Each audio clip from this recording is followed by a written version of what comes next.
Marcus was the kind of guy who replayed conversations from 3 days ago while brushing his teeth. I'd stare at the mirror and wonder which version of me they were seeing. Did you say something? Nope. Even at the bus stop, the air felt heavy with the things they weren't saying. By the third stop, Marcus had learned more about what strangers thought of him than he'd learned about himself in 28 years.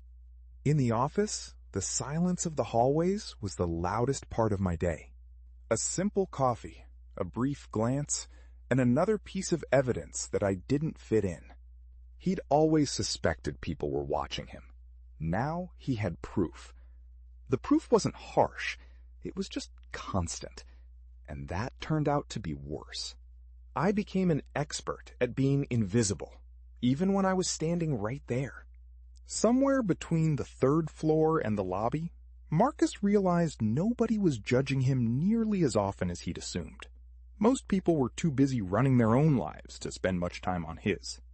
I saw a world of people, each fighting their own invisible battles, completely oblivious to mine.